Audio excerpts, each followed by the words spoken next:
Hey guys, I wanted to do one video before the end of the year that I kind of fell off. The first time we did it, it was kind of one of my first viral videos. I just kind of compared a rudimentary price metric for ICF versus lumber. You guys probably remember those videos. I've done about 3 to 4 a year for the last 3 years. This year, I don't know if I've done a single one. I started looking, and the last one I did was about this time last year. One of the reasons is pricing has been a lot more stable over the last year. Most of the inflationary stuff is kind of baked into the cake on lumber. ICF kind of went up at a more gradual pace, but it's been pretty steady as well. But I do want to revisit it, and with the help of Eric, really try to make a little more of a nuanced point about ICF and why, even though up front the price is slightly higher, even day one on your payments on your house, it can be the same or less money for your monthly nut, factoring in utilities and insurance and everything else. So I want to do that today, and we'll just revisit the simple metric of a 4-foot by 8-foot wall section of each. If you remember, I've always said to get anywhere near ICF, you got to go 2x6 framing, zip board, zip tape, closed cell foam. And that doesn't get you structurally anywhere close, but it does at least thermally get you, within at least, 20% of the R values, performance-wise. So first thing we'll do is the lumber. And if you guys remember, it's gone up and down pretty wildly since before COVID. But lumber futures pre-COVID were in the $350 a foot range for 1,000 random board feet of lumber. They hit a high of $1,720, and right now they're at $540. They were $548 this time last year. That's almost dead steady. So that the futures of lumber have been very consistent.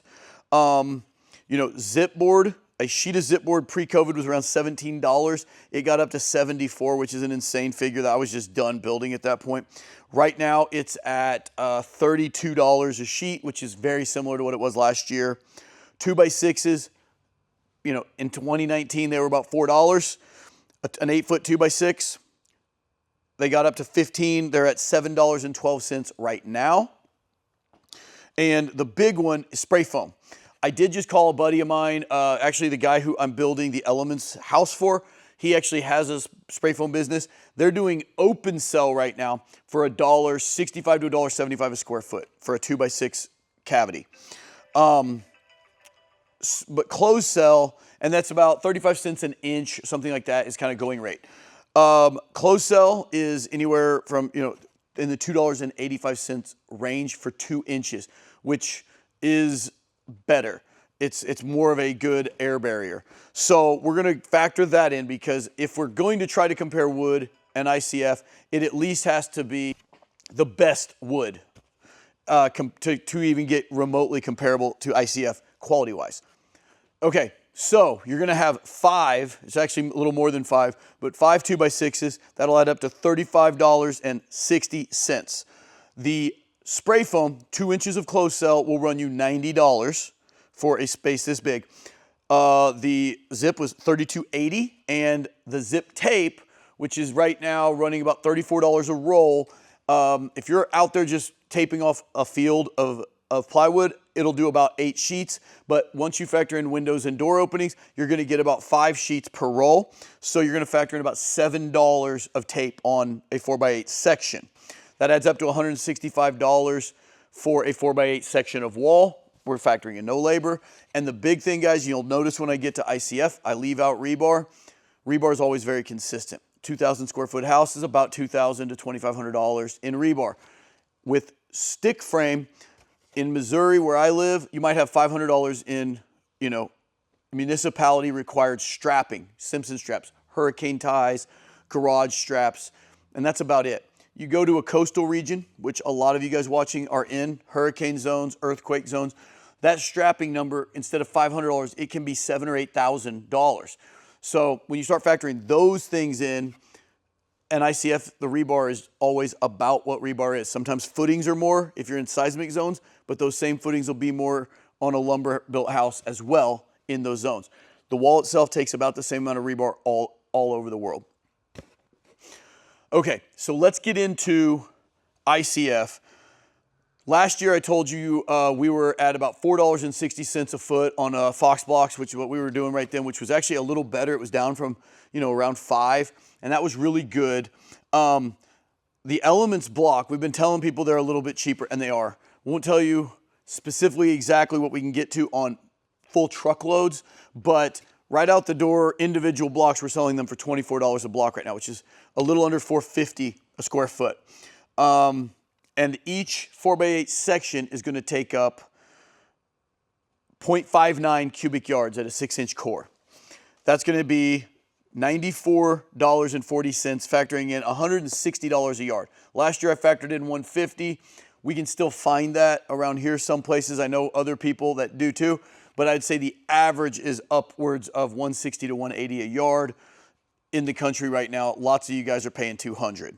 So without factoring in rebar, you're at about $238, which is $75-ish more per 4x8 section. When I show you guys, okay, there's about $75 per 4-foot section. But with Eric helping me show you the difference in finance, I have a degree in finance, so I kind of know what I'm talking about when I say time value of money, and over time this is going to be far cheaper just in utility savings. But I want to be able to actually show you that with just a few quick charts here, reflecting a few different market truths, if you will. So right now, I just got a text from my banker. That was him texting me just as we were talking. And he confirmed with me that today you get a 720-ish credit score, good income, and decent enough debt to income that it doesn't hurt you. You're going to get about a 7% rate. That's better than it was last year. It's still not great, but that's about what you're going to get on a 30-year amortization mortgage. If it's a refi, maybe only like 7.5, but we're assuming you're building new, you're going to get about 7%. So at 7%, you're borrowing this money. Now, I want you to think about this. Your perimeter of a house that's 1,800 feet, 2,000 feet, maybe about 200 linear feet of wall. Let's say we're not ICFing the garage, just trying to get the building envelope sealed up with ICF, 200 feet. That would be 50 of these sections. We're talking $75 different material to wood. That's like $4,000, guys, of difference. Now, there's labor to be thought about. ICF labor is higher than stick labor because there's fewer of us doing it. I will tell you, as a guy who started my career as a framer, this is easier. That's why we train people to do it, because people are a little scared of doing their first project. This is a great product to work with. It's easier. And a lot of times carpenters are the ones that figure out they can do this. It eliminates your foundation guy.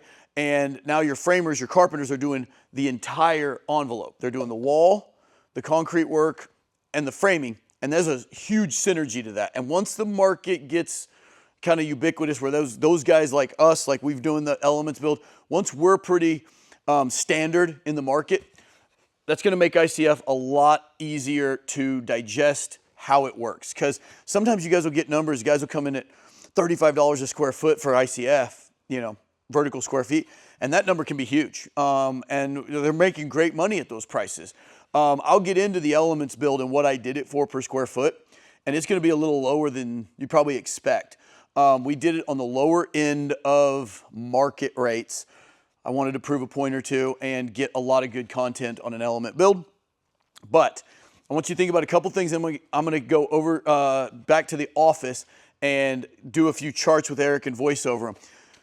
There's a program with the federal government called Fortified. It's very similar to Energy Star, meaning if you hit certain benchmarks, you can get guaranteed savings on your insurance. Don't talk about it a lot because insurance has never been that big of a deal in Missouri. We might pay $1,500, $2,000 a year for a nice house insurance. But down in Dauphin Island, we used to pay $5,000 or $6,000, and it's up to $15,000 per year on those houses.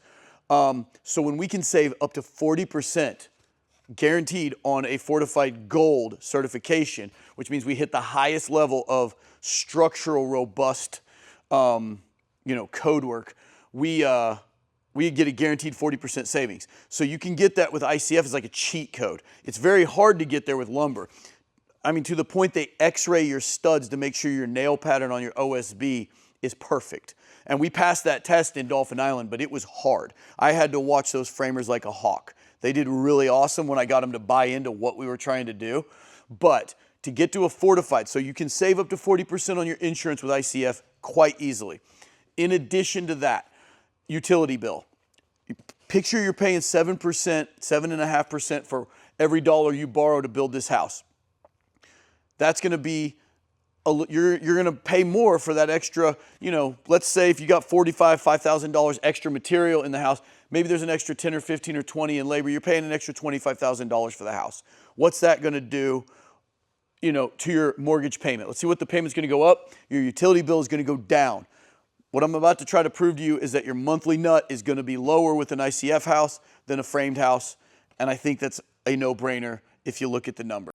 Okay, guys. So what I want you to look at here is basically it's the figures we just went over, but we added in a very rudimentary labor metric for each one. On a stick-framed house, the stick framing labor is done by the square footage of the footprint typically. And it is pretty wide ranging. I mean, you got guys framing around me for anywhere from $3 to $6 a square foot.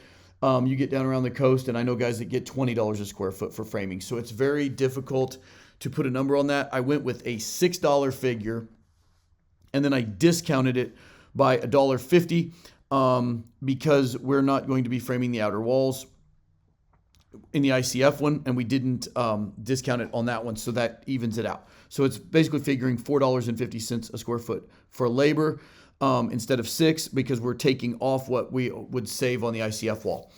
What that gives us is a total 2x6 wall on a 60 by 40 house, framed and sheeted and insulated the way we just went over, would cost $12,100 for the outer wall of the house, which is the only thing we are making different than on the ICF.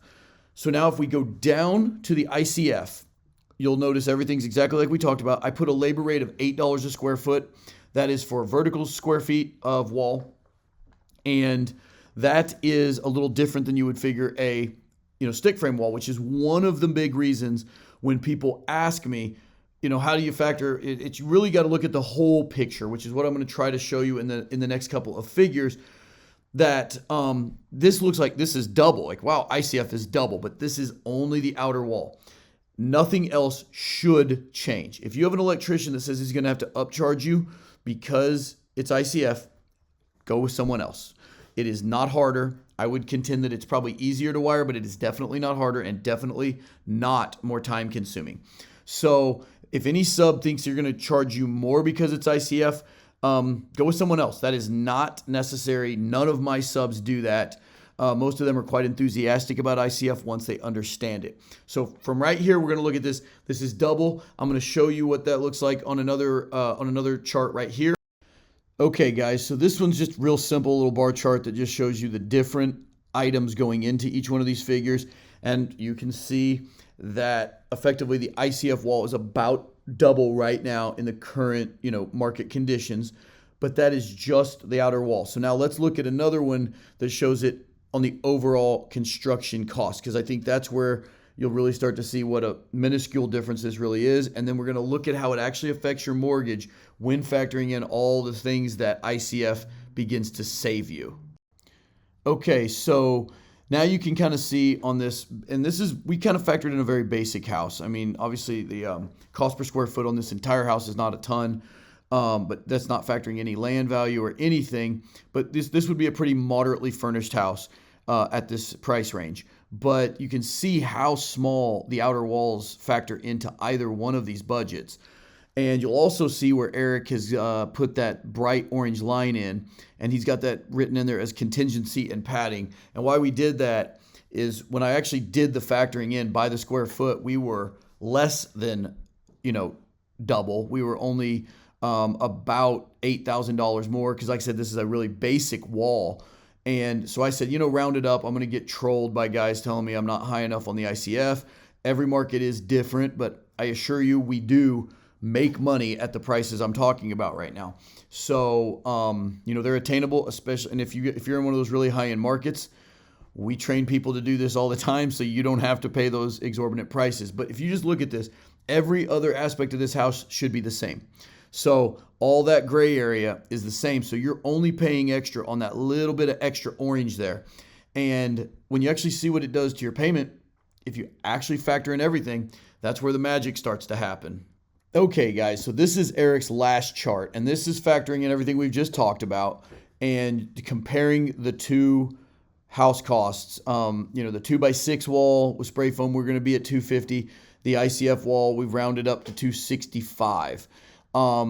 You'll see the interest in principal and your regular loan payment. That's factoring in the 7% rate that my banker told me is today's average rate for somebody with, decent credit and financials.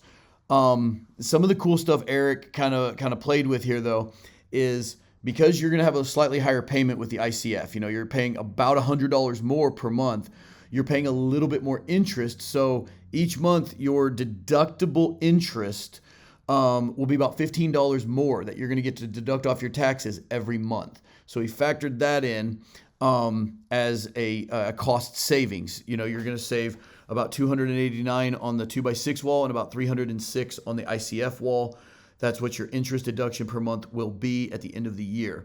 Your insurance cost, if you were to do the fortified program I told you about, or just find an insurance company that does understand how to value ICF from an actuarial standpoint, because the actuaries that have done the math do admit and acknowledge that ICF houses have far less damage in storms, and there's very few full total losses on an ICF house. It's just a much more durable and robust structure that should reflect an insurance savings. But again, if you do the fortified program, it's an automatic. They have to do it. So you're going to be saving about $67 per month on insurance if you do something like that. Property taxes are going to be just a little bit higher because the house is worth more on ICF. You're going to have about $25 a month more in taxes on the ICF house because it's going to be worth more. But now the utilities, and this is, Eric lives in Phoenix. He's kind of in an average electrical cost zone around 12 cents a kilowatt hour. And we get to see a lot of different people's utility bills. A lot of that's pool related when we're playing with case studies and stuff. But this could easily be halved if you do ICF right. You go all the way, you thermally break your floors, and you really take advantage of modern technology, mini splits, hydronic heat, all that stuff. So this is all kind of guesstimations, but they're real guesstimations. And so you look at the fact that you're spending, 5 to 6% more to build the house, and yet the payment is going to end up, not the payment, but the entire monthly nut cost of ownership is actually going to be $100 less. That's pretty freaking cool, guys. And that's not even factoring the fact that ICF homes are going to be significantly cheaper to maintain over time. So as a legacy investment for you and your family, ICF has always been the way to go. But for a while there last year, a couple years ago, it was lumber was so high it made all the sense in the world. But sometimes you got to dig a little deeper into the finances to see the true value. And this is just kind of a rudimentary little fun thing we did today. And like I said, heading out to Woodstock, New York on a pool consult this week. Going to bring you some cool video from there. Stay tuned, and I will see you next week.